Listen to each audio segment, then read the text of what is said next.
என் அன்பு செல்லமே, போராடி போராடி உன் வாழ்க்கையில் நீ சோர்ந்து விட்டாய். உன்னை பார்த்து மற்றவர்களே வியந்தார்கள். எவ்வளவு கஷ்டம் வந்தாலும் இவள் போராடியே அவள் வாழ்க்கையில் ஏதோ ஒரு விஷயத்தை ஜெயித்து விடுகிறாயே, என்னத்தான் அவள் முயற்சி செய்கிறாள் என்று சிலர் உன்னை பார்த்து பொறாமை கூட பட்டிருக்கிறார்கள். ஆனால் நீயோ உன் மனதுக்குள் மிகப்பெரிய சோகத்தை உருவாக்கி வைத்திருக்கிறாய். கவலைப்படாதே என்னுடைய அன்பு தங்கமே. கவலைப்பட்டு உன்னுடைய வாழ்க்கையில் நீ என்ன செய்ய போகிறாய்? உன்னுடைய வாழ்க்கையானது மிக சுவாரஸ்யமானது. பல பல திருப்பங்களை ஏற்படுத்தி கொண்டு இருக்கிறது. சில நேரங்களில் சந்தோஷமாக இருப்பாய். அதுவே அடுத்த நொடி ஏதோ ஒரு கவலைகள் தானாக உன் வீட்டு கதவை வந்து தட்டும். அது ஏன், எதற்காக நம் வீட்டுக்கு வந்தது என்பதே உனக்கு புரியாது. புரியாமல் தான் நீ தவிப்பாய். ஆனால் எல்லாவற்றுக்கும் உனக்கான விடையை தந்த எல்லா விஷயத்திலுமிருந்து உன்னை நான் காப்பாற்றித்தான் இருக்கிறேன். பூர்வ ஜென்மத்தில் நீ செய்த புண்ணியமோ, உன்னை சுற்றி மனிதர்கள் இருக்கிறார்களோ இல்லையோ, தெய்வமானது உன்னை சுற்றி கொண்டே இருக்கிறது.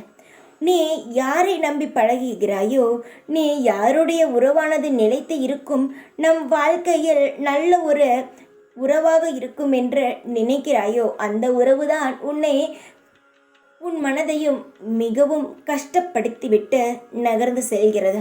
உன்னை சுற்றி எந்த ஒரு உறவுகளும் கிடையாது, மனிதர்களும் கிடையாது. பேசுவார்களை தவிர உனக்கு பின் போய் அவர்கள் பல வேலைகளை செய்து கொண்டு தான் இருக்கிறார்கள். அது உனக்கும் தெரியும், எனக்கும் தெரியும். என்னுடைய தங்கமே, நீ செய்த புண்ணியமோ, உன்னை சுற்றி தெய்வம் இருக்கிறது. பல சிக்கல்களிலிருந்து, பல மனிதர்களுடைய சதிகளிலிருந்து உன்னை காப்பாற்றி கொண்டு இருக்கிறது. எந்த காலத்தினாலும் அடிக்க முடியாத ஒரு மிகப்பெரிய பலமானது உன்னை சுற்றி இருக்கிறது. உன்னை சுற்றி ஒரு கவசம் இருக்கிறது. அந்த கவசமானது உன்னை இப்பொழுதல்ல, உன்னுடைய ஆயுள் முழுவதும் உன்னை அது காக்கும். எப்பேற்பட்ட பிரச்சனையில் இருந்தாலும் உன்னை மீட்டெடுக்க நான் வருவேன். எவ்வளவு பெரிய கஷ்டத்தில் நானே இருந்தாலும் அந்த கஷ்டத்திலிருந்து தப்பித்து உன்னை தேடி இந்த சாய் வருவேன். சந்தோஷமாக இரு. நீ கண்ணீர் சிந்துவதை நான் பார்த்து இன்னும் அமைதியாகத்தான் இருக்கிறேன் என்று நினைக்கிறாய்.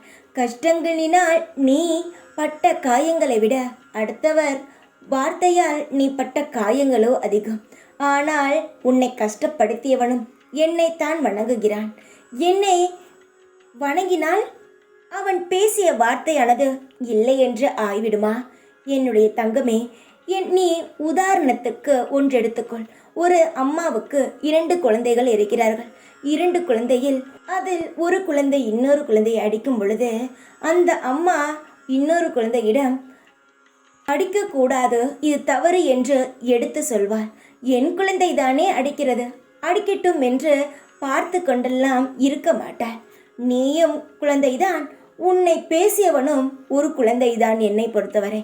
ஆனால் அவன் உன்னை தேவையில்லாமல் பேசினான் பார், அதற்கான பலனை அவன் நிச்சயமாக அடைய வேண்டும். அதில் மாற்றங்கள் கிடையாது. எல்லாருக்கும் நான் சமமானவன். யார் தப்பு செய்தாலும் அவனுக்கு நான் தக்க பதிலடியை கொடுப்பேன். ஆனால் நியாயம் இருக்கும் பக்கம் இந்த சாய் இருப்பேன். யாருடைய காசுக்கும், யாருடைய மரியாதைக்கும், மாலைக்கும் நான் மயங்குபவன் கிடையாது. எனக்கானது நேர்மை. உன்னை பேசினான், உன்னை கேவலமான வார்த்தையால் பேசி உன் மனதை காயப்படுத்தினான், அவனுக்கான பதிலடி கிடைக்கும். உன் கண் முன்னே நான் கிடைக்க வைப்பேன். அதில் மாற்றம் கிடையாது. நீ சந்தோஷமாக இருப்பாய். உன் மனம் கவலையானது இன்றிலிருந்து முடிந்துவிடும். இனி யாரும் நம்மளை காயப்படுத்தி விடுவார்களோ என்று நினைக்காதே. எல்லாம் நல்லதே நடக்கும். என்னுடைய குழந்தை, நீ உன்னை கண்ணும் கருத்துமாக பார்த்துக்கொள்வது இந்த சாயின் வேலைதானே. நான் பார்த்துக்கொள்கிறேன். உன் கவலையை விட சந்தோஷமாக இரு. எவ்வளவு தைரியமான குழந்தை நீ. இப்படி சோர்ந்து இருக்கிறாயே, என்ன காரணம் என்று நான் தெரிந்து கொள்ளலாமா? உன் வாழ்க்கையில் என்ன ஏதாவது மாற்ற முடியாதது நடந்து விட்டதா? ஏதாவது முடியாத பிரச்சனையில் மாட்டிக்கொண்டாயா? இப்படியெல்லாம் ஏதாவது உன் வாழ்க்கையில் இருக்கிறதா? ஏன் தங்கமே, நீ தைரியமான குழந்தைதானே.